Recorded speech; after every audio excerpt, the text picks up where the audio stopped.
No, I don't. Oh, No. okay, cool. All right, me Yeah. me neither. Okay. All right, well we're live here Woohoo! on Facebook Live, which is always annoying because I have to like go and find it and reshare it and do all Mm, those things, but we do it because we love it.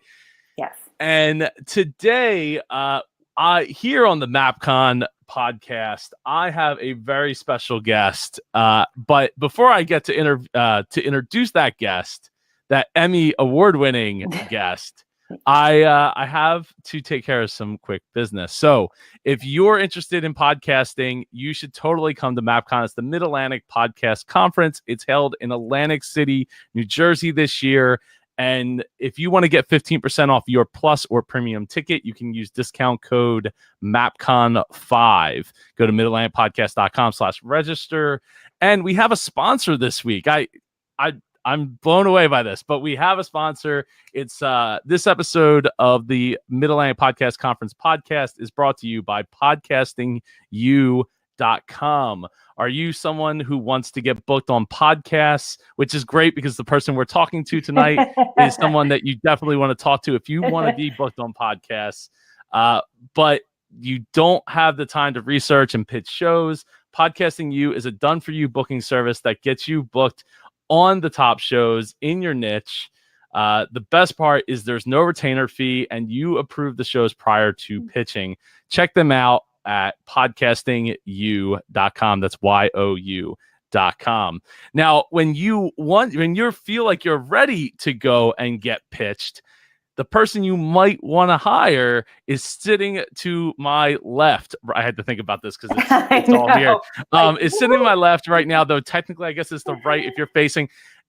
We have the honor of having a featured speaker this year, who is an Emmy award-winning journalist, and her name is Bofta Yimam. Yimam. I knew I was going to. You got it. You got it. It's all good. Bofta, yes, and Bofta, why don't you, without me butchering anymore, why don't you introduce yourself and some of your background? Oh, thank you. No, thank you for having me here. Totally an honor. I'm excited for your conference and excited to be a featured speaker. So anyone who's on the fence, yeah, you got to get into the conference. So that's a quick plug because I'll be there and I'm excited to meet everyone.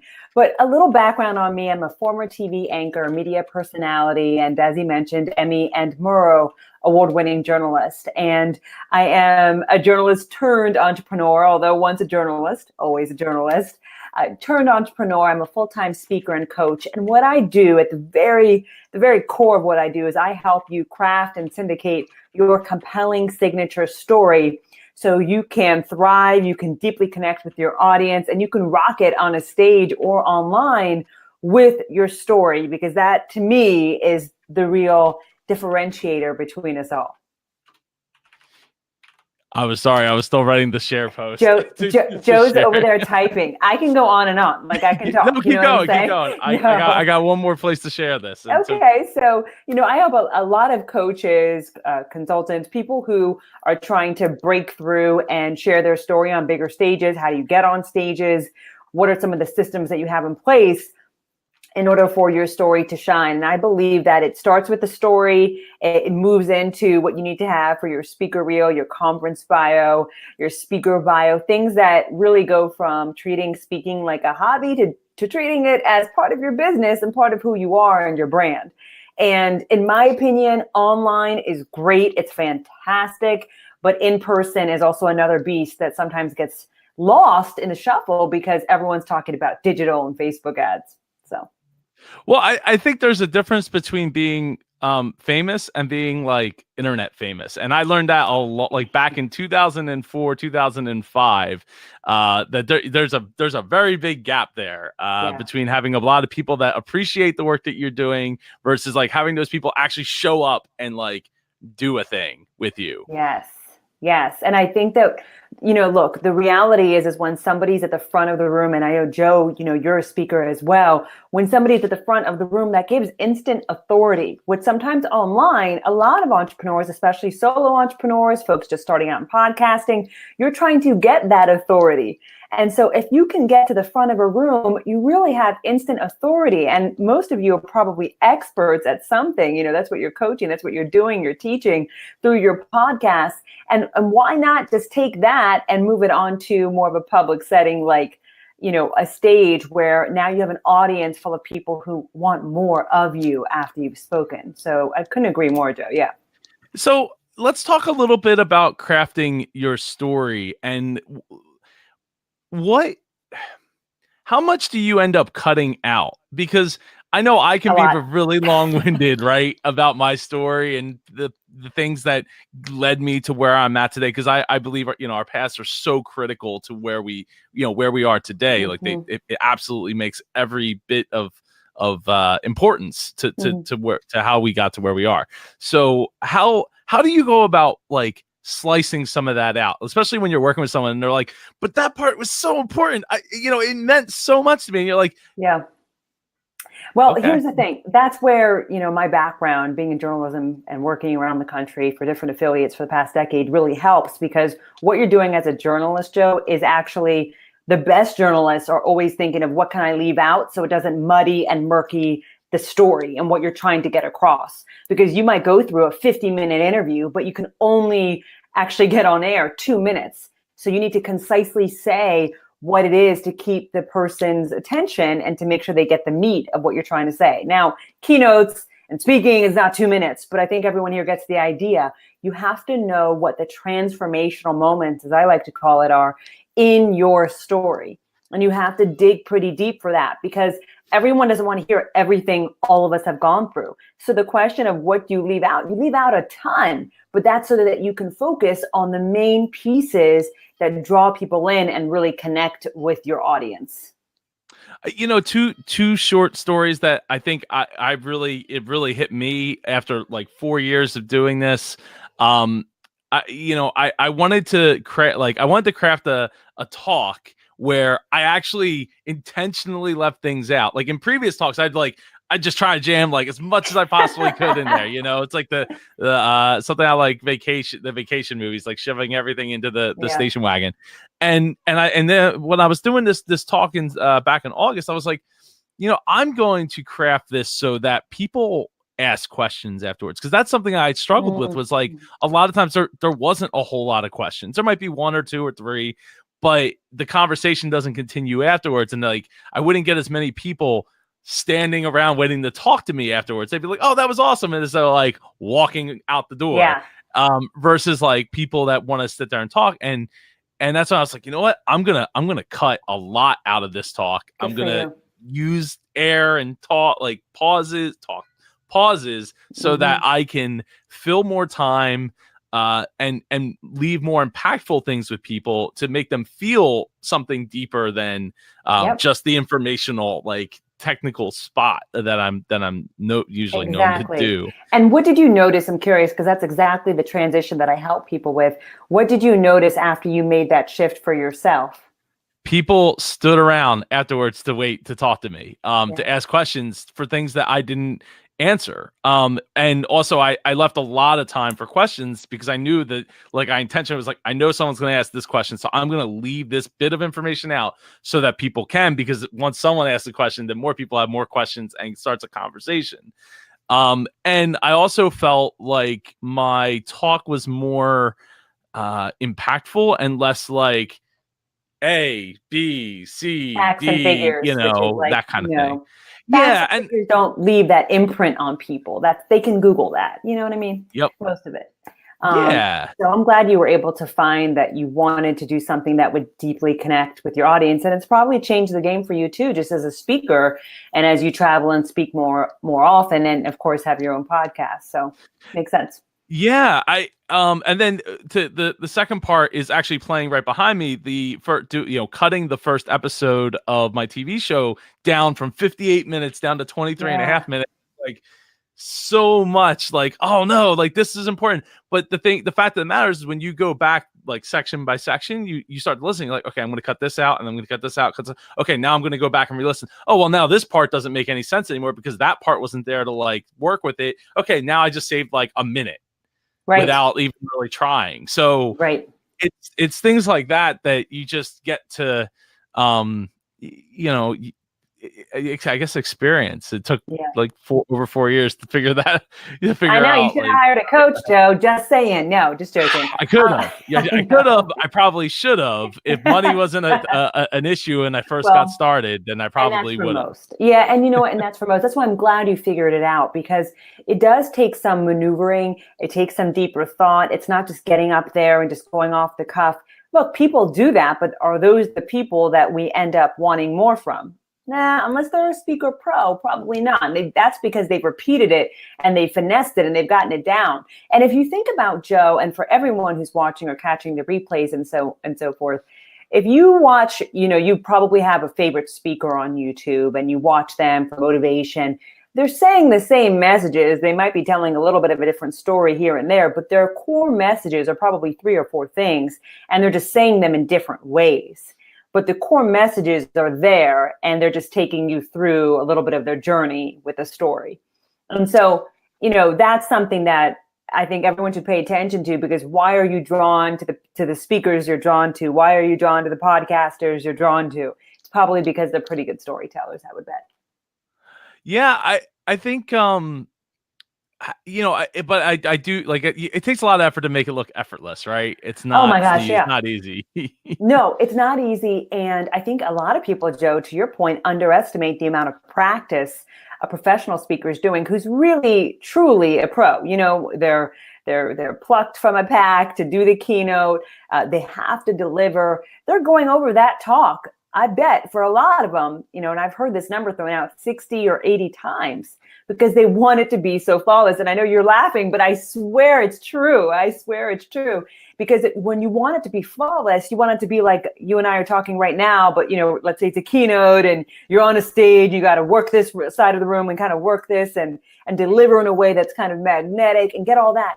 And to do it flawlessly, guess what? You have to practice, and that's where most people, I find most people don't want to do it. They want to look good on a stage, but they don't want to do the work. And that's what separates good from great. I think the practice is definitely was the hardest part. I mean, you can't really see it, but there's turntables behind me off to my side here. And one of the most boring parts of DJing was practicing in my bedroom, because there's no one giving me energy back. When you're on stage and you're playing for even just like 5 people, you're getting some level of energy. You're getting a feedback. You're getting whether or not they're feeling it or they're not feeling it, and like, okay, we should go in this direction. And when it comes to talk, it's like I already figured out what, like, this is what it is, and there's no, like, if they're not feeling it, I might be in trouble. And I have a quick tip for anyone who's actually in that position and they're thinking, oh, how do I get feedback? One, record yourself, because the recording doesn't lie. You know what I'm saying? Like, record yourself and actually act it out and gesture and move like you would as if you were doing this live on a stage. The second thing is, get a trusted friend, keyword trusted friend, to sit there in your house with you and actually, review it, or send it to a coach or mentor, whoever you have in your corner. But I do recommend some type of eye on it, just a second eye on it, especially if it's something near and dear to your heart. You're not sure if you're going to get emotional sometimes. People are speaking for the first time. I mean, nerves can create tears. You know what I mean? Like, our bodies react. Fear is a fear. And so our amygdala doesn't always know really the difference. They can't differentiate the fear of public speaking and the fear of the lion in the jungle who is going to eat us alive back in the day. Truly. So the fear is real. It's real. It's real. I'm telling you, your amygdala really can't differentiate. So you have to make sure you practice it enough that you're not scared. If that's a thing for you out there, you're scared and you have a lot of fear around public speaking. That's not you, Joe, but there might be people in this audience where it is a fear. You laughing at the lion in the jungle, but it's true. It is. It's still, it's still, I still get nervous before I go on any stage of any size. It's funny. I told my wife that, I think, back in August, before I went on a pretty decent sized stage, and she didn't believe me. She was like, no, there's no way. There's absolutely no way that you have stage fright. I'm like, no, I do, because, like I said, like, my content is, it's pretty much set in stone, right? So when I'm going up, like, they might like it, they might love it, they also might hate it. And unlike DJing, where I could shift the music and change the, the tempo and change the vibe and all that stuff, I'm pretty much stuck with what I got. So like it's a little, to me, it's a little nervous. Do you still get any kind of stage fright?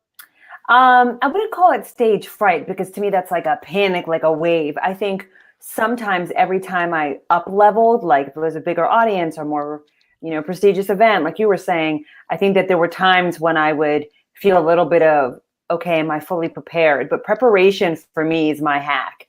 If I'm prepared, everything in life looks beautiful and rosy, So that's why I stress that the most. But sure, I felt, nerves before, and you just try to work that into good energy, right? Because sometimes the nerves can be really good energy, and that can allow you to blossom within the first 10 seconds of being out there, So yeah, I mean, I'm totally human, of course. Yeah. Yeah, and it's not that not that it's like a whole time, right? It's not like, like you said, fright is a big thing, but like just like it's like I'm holding my breath for the first like 10 to 30 seconds through it, like hoping that like the first couple of jokes or the first couple of lines are gonna hit, and it's not gonna be like, oh no, they are just like not the right audience for me to be standing in front of right now. I own that I'm not a comedian. You know what I mean? Like I'm funny because of something I would do and people might laugh, but I'm definitely not a comedian. So for me, I try to work like charisma,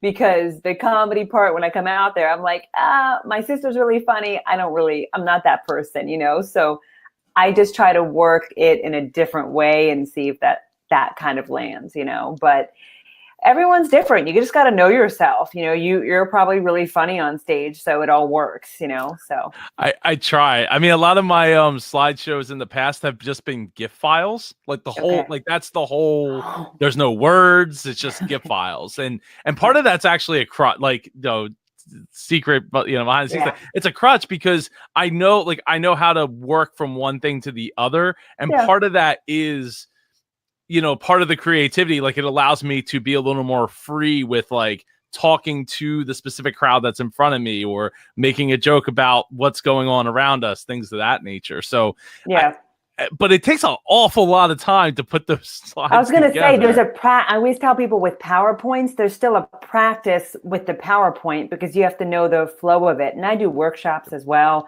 And you still have to know the flow and the pacing of the PowerPoint if you're going to use the PowerPoint. So I get what you're saying. Totally. And find the right GIFs that like will that'll hit with almost any crowd, like that are universally funny, or that just makes sense. Yeah, exactly. So Matt Rafferty has a question. Okay. I can't see him.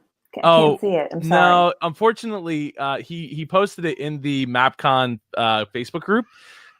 So you can't see it didn't post it in here, so I can't throw it up on the screen. Okay. Matt, if you're still watching, click on the video and add your comment there so I can add it to the screen. I see. I'm going to use my phone, so we're going to use a little bit of technology here. So, okay, Matt said, how do I find a group to speak to that is interested in my expertise? So the first thing, Matt, that I would recommend is asking yourself and digging into, okay, well, what value do I bring to a specific target audience? So like, who am I really targeting with my expertise? Who's going to get the most value out of what I have to say? And then from that point, then you can start looking at where those people play. Where's their playground of where they play? So if it's, I don't know, business owners in your local area, for example, and I'm just making this up, of course, maybe you're now looking at the Chamber of Commerce. Maybe, you're looking at different places where these people hang out and play. And then, are you a member there? Do you have a connection there? Is there somebody in your network who does? And that's one way to start. And then also the power of your own network, people really underestimate. I can't say that enough. Like, if you make a list of 20 organizations that you or somebody within your circle of 10 is connected to, you can ask for them to just introduce you. Do you know anyone who may be interested in my expertise and speaking to your group? Oh, there we go. Matt's. You're so fancy, you got Joe. On board. I know, you're right? so fancy. So I hope that helps you, Matt. But that's good for anyone to know. Is you have to really think about what value, like who's going to benefit the most out of what I have to offer. And then you start really really niching down is the win. People, if you message to everyone, you message to no one, right? There's a saying out there. So think about that. You want to niche down to who's really going to benefit and then see where they play. I think that's great advice. I love my local Chamber of Commerce. Shout out to the Greater Woodbury Chamber of Commerce. And I think just getting out and seeing those people, and we talked a little bit about it earlier, like being famous online isn't the same as being famous like in person, and having people come and do those things with you in person. So I think I think that's awesome. Great advice. Matt, I'm so glad you appreciated it. Awesome. Yes. Go forth. You could be speaking in a week. Yes. Wherever you want to be. Absolutely. And be willing to, I tell people, if you don't have much experience speaking or to a specific group that you're really aiming for, offer something that, is free. What if I presented a 45-minute or 90-minute workshop on my expertise to your group? Would that be valuable to you? Yes, it would. Okay, great. Let's line up a time. And that way, now you're getting experience speaking in front of people, and you may even land a client from that. So you can, speaking isn't just on the big conference stage. And I think there's a myth about that too, a little bit, I should say, Joe, because you can speak in workshops, you can speak in front of people at networking events. There's a lot of places where you can tell your story. Yes, Matt, in 1 week, you could certainly make the connections. Yes, you certainly can. I really believe, Joe, I'm going to go on. I'm going to take over for a second. Okay, you got me going, Matt. Sit back.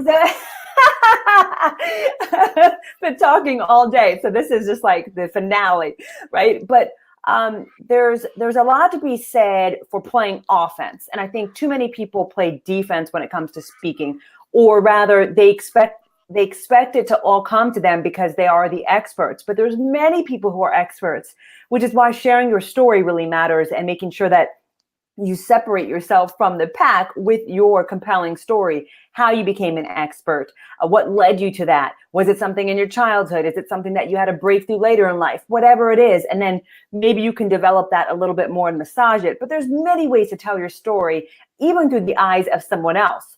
So when I talk about offense, what I mean is, once you figure out who you're really attracting, you can do massive outreach when you start applying your story into your conference template, your story into your speaker bio, all of those things. People are then attracted to you. And that's when you really start to see the magnitude of storytelling and putting it in all of your marketing material and then doing the outreach.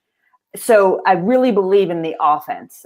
Too many people just wait for stuff just to come on their lap. And I really think that, especially those new business owners out there, the fastest way to get clients is to do speaking. Hands down.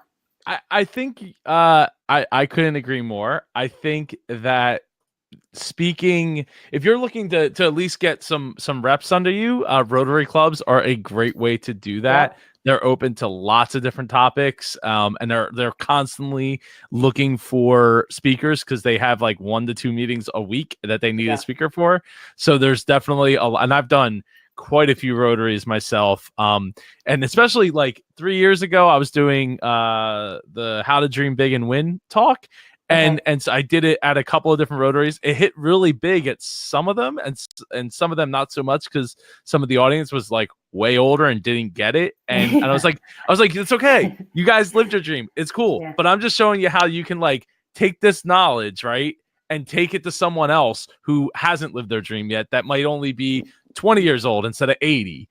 Yeah. That's all I'm saying. Like, look at you were getting reps in. Yeah, you were getting reps in. You were absolutely. Getting practice in, and getting free lunches. And you get a free lunch with that. So it's not, or dinner. So it's not so bad. Free lunches, visibility. I always say, if you're going to go speak, even if it's at the Rotary Club, take pictures. You know what I mean? Yep. Make the most of the moment and really leverage it, like Joe's saying. And get to know who the audience is that you'll be speaking in front of, so you can speak to them. And if anyone has any other questions, please drop it, because I am looking in the comments. Yes. I am hawkeyeing all of those comments. Are you? Okay. In the meantime, speaking of speaking, we have 40, I think over 40 speakers Oh, coming to MAPCON this year, down in Atlantic City, New Jersey, September 6th and 7th. I am so pumped. Getting out. I mean, I look, the Holiday Inn has been so good to us. It's helped give us some great roots, some great family have been made there. But this year being the 5th anniversary of the podcast conference, I felt like it was time to like step it up and take it to another level. So we're going to the Ocean Resort Casino. Have you been there, Bofta? I haven't been to the Ocean. I know Ocean Resort. I'm not far from Atlantic City, so I've definitely been there a few times, but not to this particular resort. So it's exciting. It'll be fun. It was a multi-billion-dollar company. No, billion-dollar building that was erected back in like 08, 09, Wow. and closed just a couple years later. It was called the Revel. And then the late, who sadly just passed away recently, Bruce DeFick, he resurrected it, brought a ton of people together and a bunch of investors together, and they got it reopened. And it's just an incredible building. Like, I mean, you walk through it, and I'm not one for casinos. Like, casinos don't do a whole lot for me, but I will like. It's an incredible. He's gonna be building. betting on black at the end of the night. Okay, just saying. I do like roulette. I will admit it is fun. Mostly the digital one with the screen, so I don't have to like reach over people. And you have to call out people who say they don't gamble. That's why I'm doing that. Just it's only because you said it, and we're gonna have fun here. But obviously, I know you're focused on podcasts and not gambling. Sure. Very much so. Yeah, it'll be a miracle if I get down to the floor to play any of the roulette. But if there's a bunch of people that are like, hey, let's go play, I would totally go play. Yeah. Plus it's nice because you can, like, on the digital one, you can just hit like rebet, so it just like puts all the chips back like in the same spot, so you don't have to keep constantly like playing a shell game with a bunch of other people. I don't know. It's yeah, I'd rather sit in my own chair and have fun. But with that said, sitting in a chair and getting to listen to so many podcasters, so many experts like Bofta, who is a Emmy award winning, and I was it Mora? Murrow, Edward R. Murrow. Yeah, the Murrow. Award winning, multi-award winning. That's fine. Speaker, journalist. And talking about how you can craft your story, develop a better story, so you can take your story to the stages, to your podcast, reach more people. That's just one of the things that we'll have there. Headshots. So I think I forgot to mention this a bit last week. There are free headshots for every single attendee that comes in. Awesome. Jeanette Pellegrini she is our photographer. She's been our photographer the first 4 years, and this year will make 5 years. I absolutely adore her, and she will be coming down all the way out of Long Island. She comes down. Wow. We're very, very close friends, and she comes down, does all the photography, for it. Plus all of the headshots are free. It's a 2-day event, in case you didn't know. It's Friday morning. If you get the premium ticket, you can come to a private class that me and Samantha Riley, coming all the way from Australia, Sam is coming here and teaching this class alongside me. Last year, it was just me teaching the class. Everyone had an amazing time. It includes a free lunch. So it's from 9 to 12. It's all about elevating your podcast to the next level and turning it into your own business. Because a lot of these podcasters, they want to turn it into a business. They want it to take right, that but to how? the next level. Like, and that's a big question everyone asks me, and I'm like, I'm not a podcasting expert. That's why I sent him to Joe, like you got to learn these things, right? You got to learn these things if you want to do it. Right, Joe? Yeah, I mean, there's just so many possibilities, and there's ways that, like, there is no rules in podcasting, so there's ways that we haven't even thought of yet or haven't even come across yet. That's like, wow, that would make a lot of sense. But between Sam and I, between the two of us, I think we have 9 years in podcasting. Wow. Maybe 10, because I'm not sure what year she might have started in 14, but she's been in business all of her life. I've been in business all of my life. So between the two of us, between podcasting and book writing and business owning. We're going to help everybody there elevate their podcast. It's limited seats. It's 30 limited seats and includes lunch. So 12 o'clock, we have a private lunch. 1 o'clock, the conference starts. So you don't even have to go find food, which speaking of food, there's great options at not only at Ocean Resort, but there's tons of options there. We have a Wahlburgers at the Ocean Resort, which I have yet to have myself. So I plan on getting one while I'm there, which should be pretty cool. So then we go right into the podcast conference. At the end of the day, we do something, and Bofta, I think I mentioned this to you. We do the podcast workshop, right? The creative podcast workshop, where you're going to get teamed up with 3 other podcasters, and you're going to have 25. I think this year is going to be 30 minutes. Normally it's 20 minutes, but you're going to have 30 minutes to craft your own podcast. So you got to create a 5-minute podcast, like a beginning, an intro music, outro music, topic, everything. And it's 5 minutes long, and you're gonna have to submit it. This year, you'll email the file to an email address. In previous years, you performed it for the entire, everybody there. Like everybody got to perform their podcast. That's nerve-wracking. It is, and in the first year, we actually had them perform on stage, which doesn't. Yeah, it was very. That's painful for some folks, though. I'm sure some folks were like, okay, I can't wait to get off here. What did I sign up for? But it's cool. It's cool that you have this variety that, you're sprinkling into this one day where people are getting, okay, I want to elevate my podcast. So cool. I want to learn how to be more creative with the podcast. So cool. I love the variety that you have sprinkled in there from all of your expertise.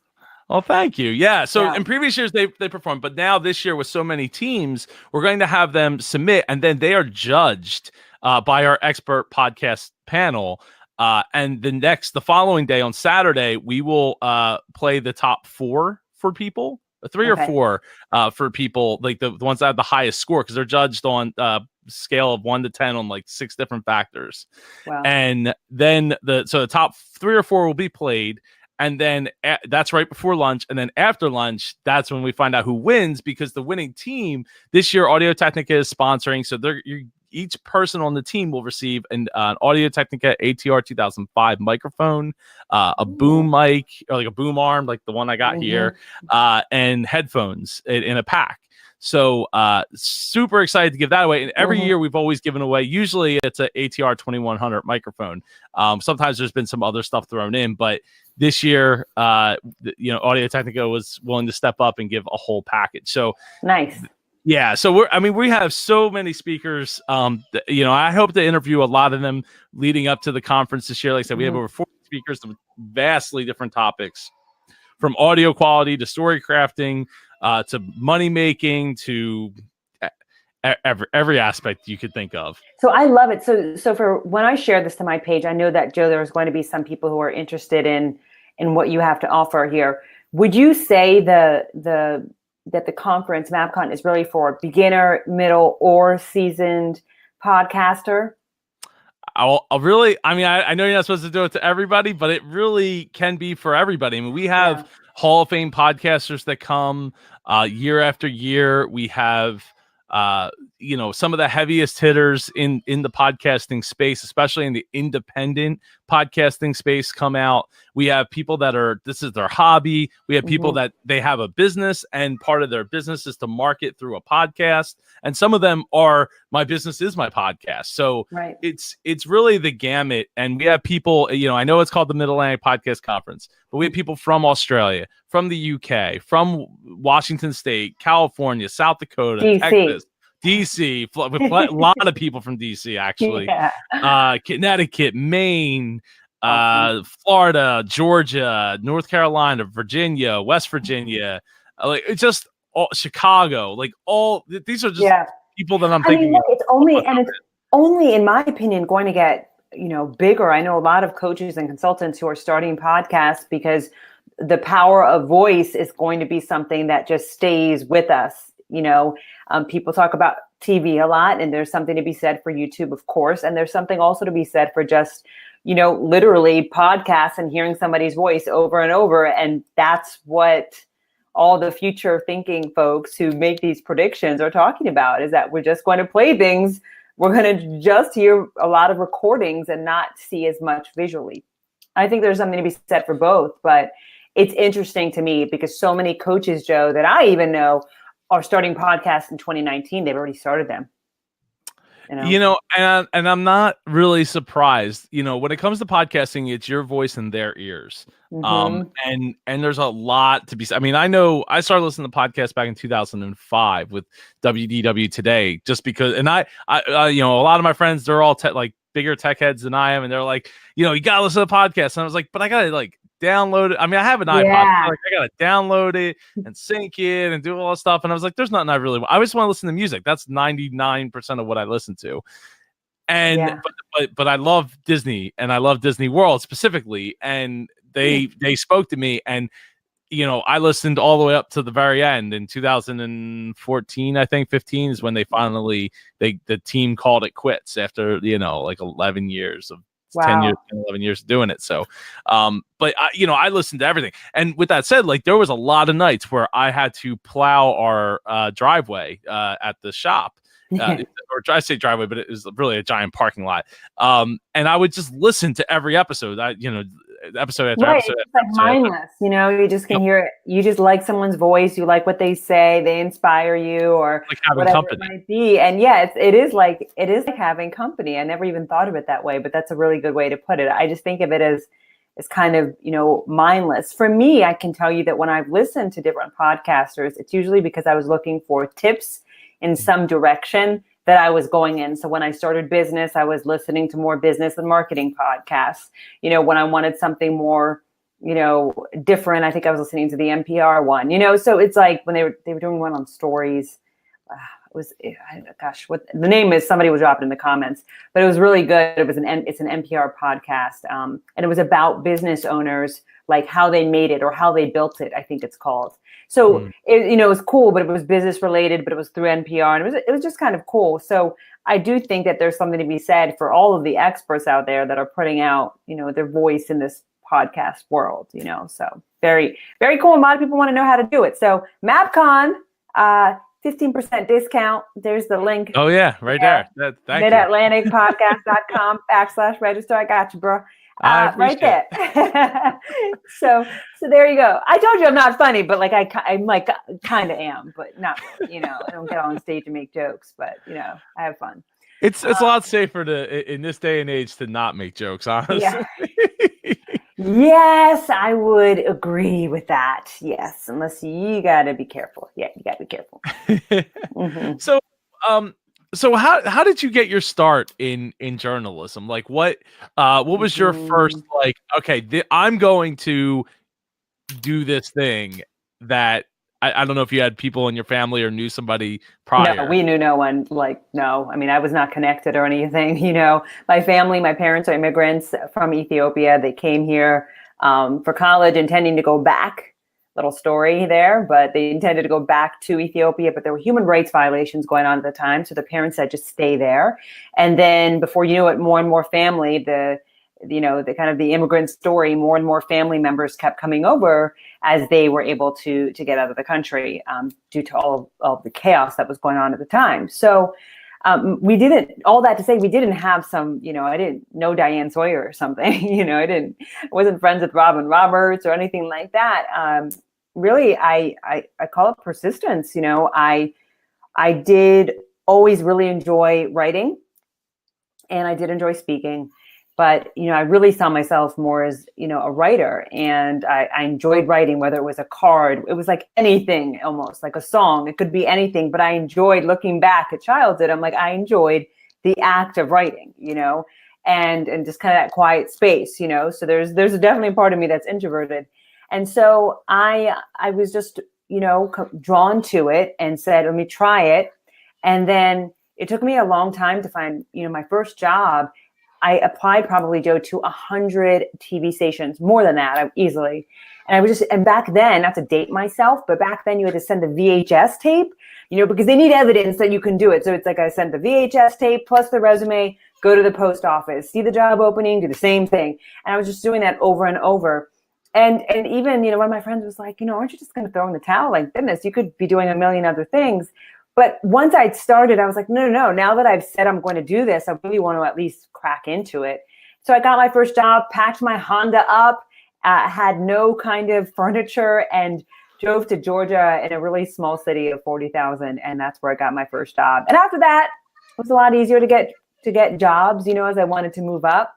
And so I ended up working for a lot of different affiliates. I worked in Memphis and Georgia and then Pittsburgh. So I did the nomadic reporter thing for about a decade before I began coaching.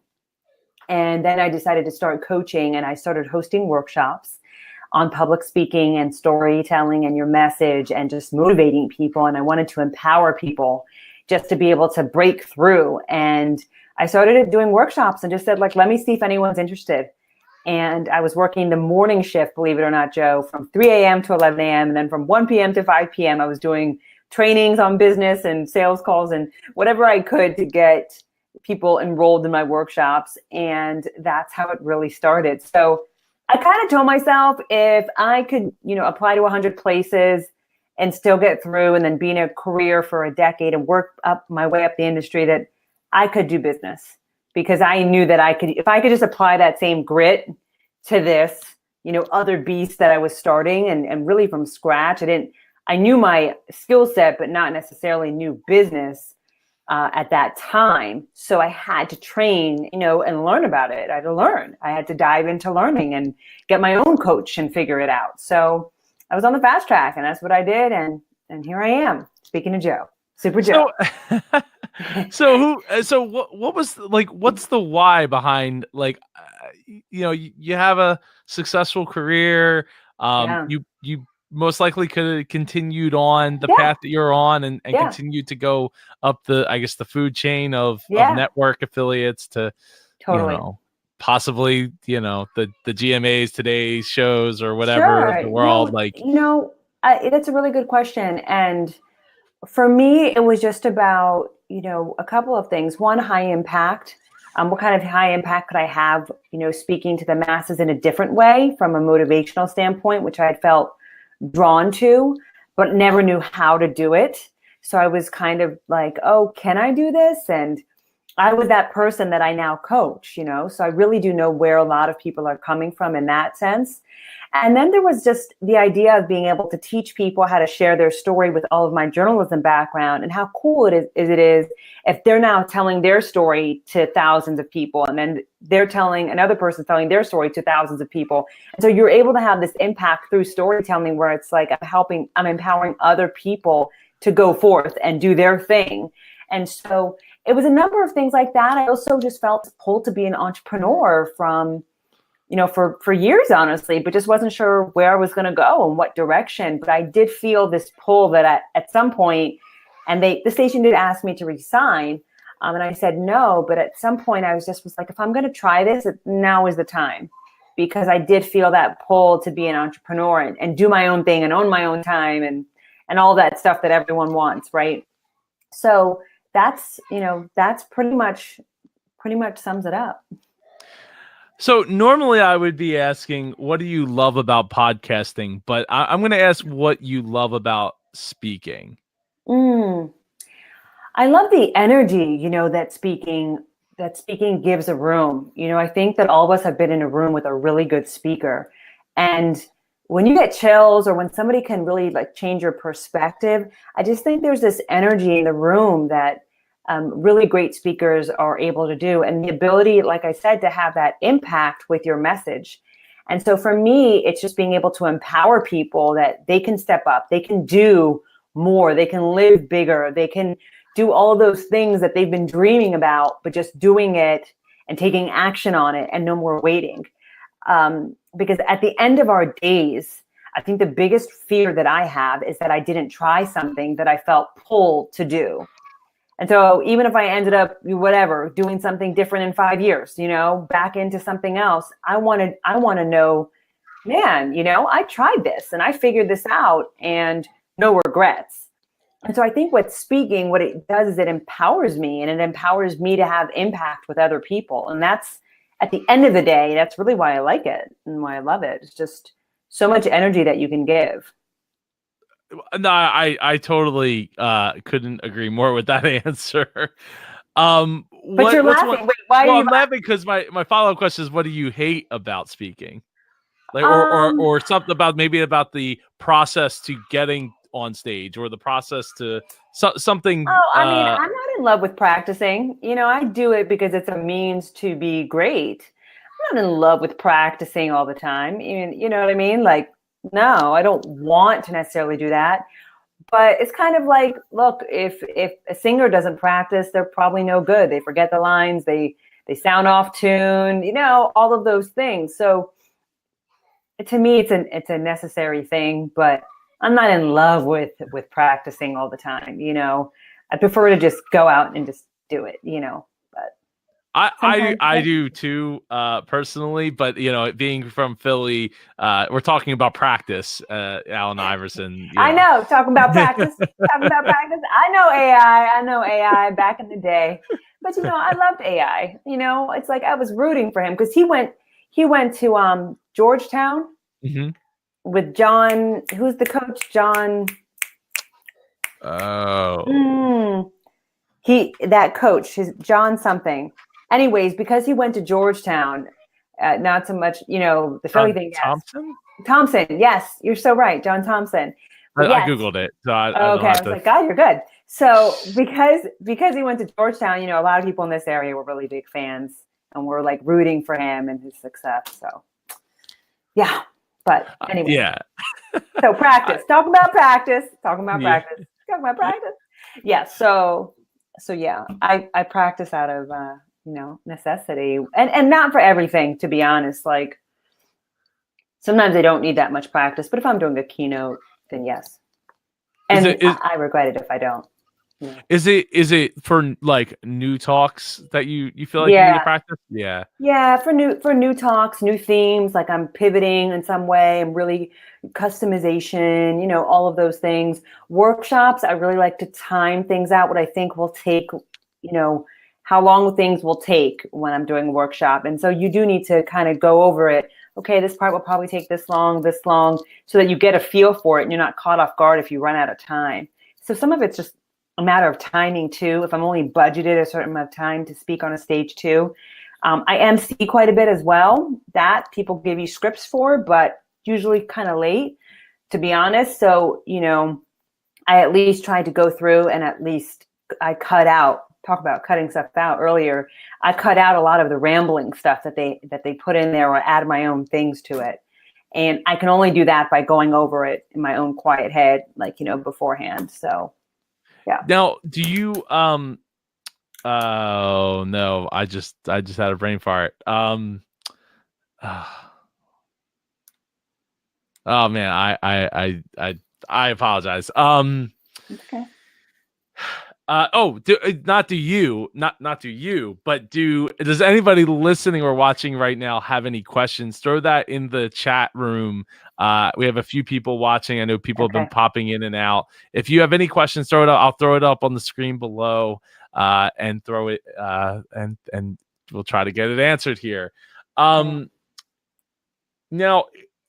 Bofta, where do you see yourself in like 3 to 5 years in your speaking career? Like, where would you ideal, like everything goes right and you're like, this is where I want to be. Oh, you're a good interviewer here with this question. I got to give it to you, Super Joe. Super Joe. That was a joke too. That was funny, but Joe. Let me think. I would have to say probably more international. I really want to speak more in Africa. And so for me, just doing that, would be really great not to say it has to be every week or something, because I don't want to do that every single week, but I do want to just broaden it more, be more international with the audiences that I'm reaching. And so that's one thing I would say that I definitely would like to do. So far, I've just been like putting stuff out there and, you know, and going with it, you know, but in 3 to 5 years, I think I would have more of that next level. Um, you know, yeah, I would say that that's what comes to mind. And that's immediately what came to mind, but I haven't really thought into exactly 5 years what speaking. I just do it.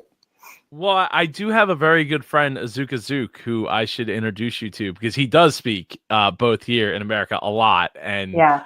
also in Africa at schools and other events. So it might be a Awesome. good connection to at least get that spark spark maybe a Yeah, little earlier. absolutely. I was in London in December.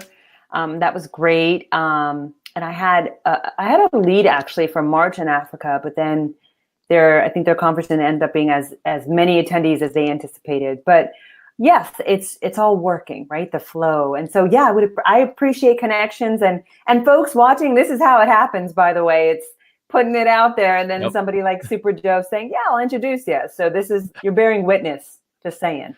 That's what you have to be able to put it out there. And I think that is very powerful. A lot of people will say, oh, well, I don't want to put it out there because what if it doesn't work out? Or it's like, yeah, but that's that's the whole part of the journey. Like that's the whole point, exactly. right? Like that's the thing. So true. And you know what? I just wrote to my email list. You know, I have a list and I'll send nuggets there, but I was saying the exact same thing, that if you're not in the game, you know, then you don't deserve, not even almost, you don't deserve to win. You know, nobody and we use basketball, let's talk about AI, you know, you, in order to be the leading scorer, you have to take a shot, you know, so many people want to win. Yeah. So many people want to win and they say it, but you're not willing to risk, oh, let me invest in this. Let me invest with Joe. Let me invest with whoever to at least get in the game. And so you're always on the sidelines, and the only way is to get in the game. And how do I know if it's going to be right? You don't know. You just do it, you know? And it's one of those things where I'm like, if I could just pull everyone off their seats, I totally would, just to say, you can do it. You just have to be able to play and get in the game. And too many people are sitting on the sidelines, right? So I mean, what you're saying is true. And then there's the other thing is, Joe, actually what we're talking about it. A lot of people will think, you know, there's an ego that gets in the way of like, oh, I don't need to be introduced to anyone. You know, I'm so-and-so, you know, I don't need that, you know, and that's all ego. You know what I'm saying? Like, that's all ego talking. But when people feel that way, it's like, well, if I put myself out there, what will people say and think? I don't know, you know, but you can only try.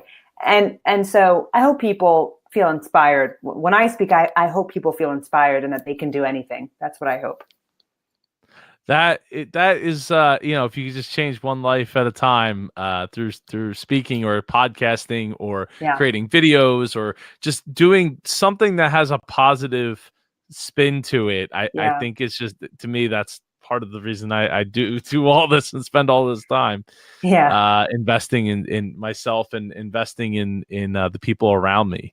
So speaking of investing in people around me, MAPCON 5 in Atlantic City, New Jersey this year. I am. If you don't know, you actually, if you get yourself a plus or premium ticket, you get a coveted MAPCON T-shirt, which ever since the first, well, actually, after the first year, because most people don't. The first year was not a brilliant T-shirt, but after the first year, people have coveted these T-shirts very, very much so, asking for extras for them to wear, and people still take pictures with these shirts even like years after the fact. And I mean, I wear one almost all the time. It's like the authentic original, man. It's like the first Michael Jordans or something. I don't know. And I have one that's in mint. Like I have one that I wear. My wife wears one around the house and stuff. But it's I have like 2 or 3 that are just like mint condition, never worn. So that's actually pretty cool. That is cool. Can I ask you something, Super Joe? What you got in the background? Because I can see the tripod. Is that your phone recording a different angle? No, that is the first episode of The Top playing, the TV show.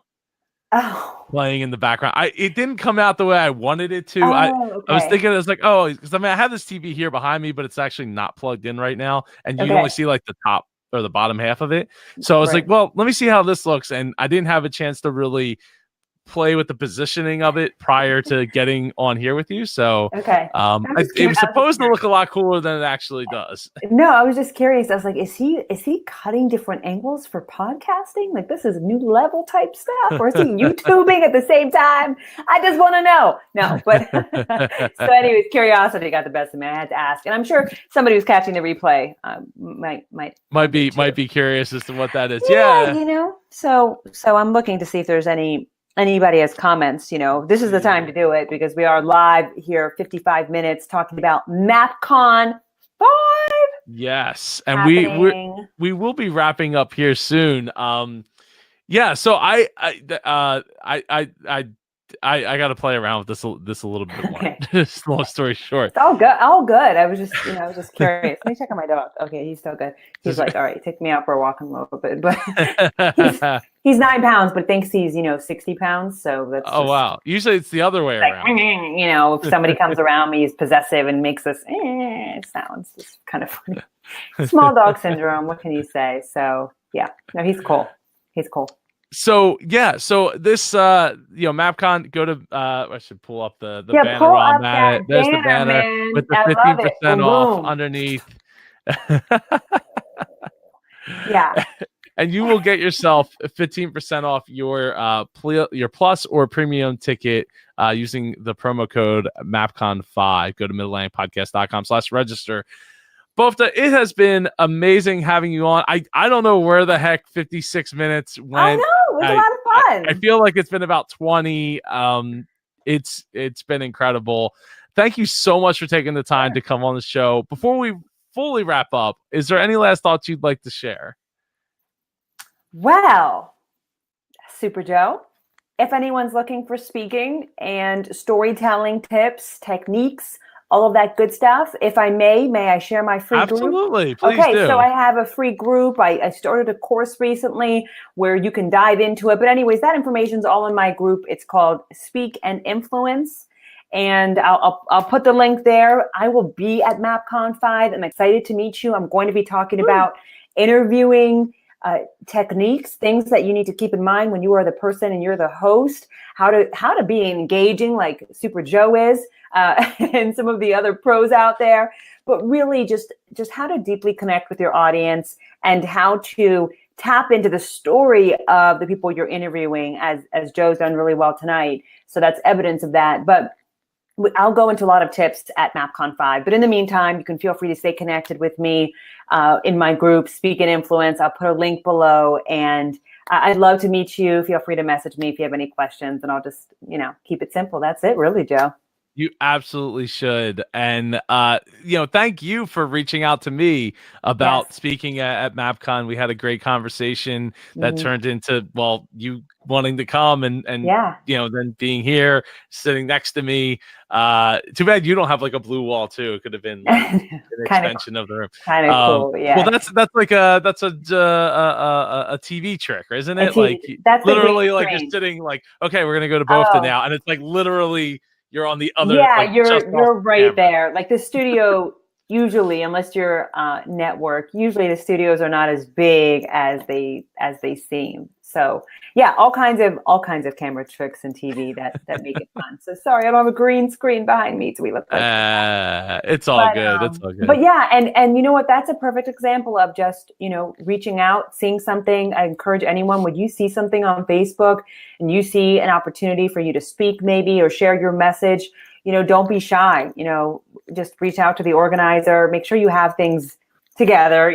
Joe was able to see my speaker bio and see my speaker reel and see that I was legit, so you want to show up as a pro, but hey, there's an abundance of opportunities even on Facebook. So if you're not tapping into those, Matt, I think it was saying like, could I really speak next week? You really could. And at least on a Facebook Live, right? Which is speaking, just saying. Yeah, so. He did say in 1 week, and you absolutely can. There are plenty of opportunities out there. Not all of them are paid, but those come with time. It's just a matter of finding the right organizations, the right people, making the right connections. And then as the Dave Jackson always says, the first question shouldn't always be, how do I make money? The first question should be, how do I get good? It's just like in podcasting, but in like anything. In anything. Yep. How do when I you're get so good, people want you. That's Yep. the thing. In anything, athletes, whoever you are, when you're so good, like they can't avoid reaching out to you. And so I think that's so true, Joe. It takes a while to get good at the craft, but if you're committed like anything else, you can do it too. Why not? It's a craft. And the other side of that coin, if if you want to get good, also don't be afraid to reach out to people, right? Don't just think that if I just do this good thing, everyone's going to come flocking to me. Play That's offense. not necessarily the case. Yeah, and where does that work anyway? Like where in life has that worked? Where it's like, oh, they're all the clients will come, all the rain will come, all the money will come. No, it's like everyone I know who's successful worked their tail off for it or inherited it. But work their tail off Somebody did. Yeah, somebody worked their tail off, right? Maybe a generation ago. But it's just the reality of it. So stay hungry, go for it. If anything you learned from today, go to MAPCON 5. I can't wait to meet you guys, and I'm excited to be speaking there and sharing my nuggets. And there's the link right there from my man Joe, and I think we're going to call it a night, right? One last thing I want to mention is go ahead. The great thing about MAPCON is it's all in one room. Everybody's in the same room, so you're going to be in the same room as Bofta the whole time she's there. There's no we're in she's in this room, but then there's 4 other rooms, and then there's these other areas. Like everybody's in one room. So if you have a desire to meet Bofta and talk about speaking or talk about your interview process or something like that, she's in the room. There's no other place right, for her which to really most conferences, this is unique because it's intimate. Most conferences, people jet out. I will actually promise this to anyone who goes. So anyone who goes to MAPCON 5, after I speak, if you have questions and I'm not able to answer it in that setting because it's all timed out, I will meet with you one-on-one after. I'll go right outside the room and talk with everyone. I don't want anyone to feel like they didn't get an opportunity and they came all the way out to Atlantic City. So that's my promise to this audience. I'm staying there. So truly, I will meet you one-on-one after, or, I'll wait for the line or whatever it might be. Not like saying there'll be a line, but I don't want anyone to think, whatever. There will be a line. There will be a line. But I'm just saying, I want to make sure that everyone knows that it's, like you said, that's such a good point. It's a unique and intimate setting. And if you don't get a chance to ask your question, you will at some point, because I'll wait. I'll get coffee and get extra coffee and just wait. Because clearly that's what I do. I'm wired at 8:30. So this is how I am, but this is just me. Okay. So I look forward to meeting everyone there in this unique and intimate setting. And I look forward to it. I just, I think it's going to be great. It's awesome. I appreciate that. I appreciate you. And I appreciate you, the listener, for hanging in there for over 1 hour for this episode of the Mid-Atlantic Podcast Conference podcast, because there isn't enough podcast in the name. Bofta, thank you again so much. Listeners, thank you again. I look to be back here next week around the same time with another guest from MAPCON. I want to give a quick shout out to our sponsor for this week's episode, which is podcastingyou.com. If you want to get booked on podcasts, they're the people that can help you do that. Go to podcastingyou.com. That's YOU.com. Everyone have a great week. Take care.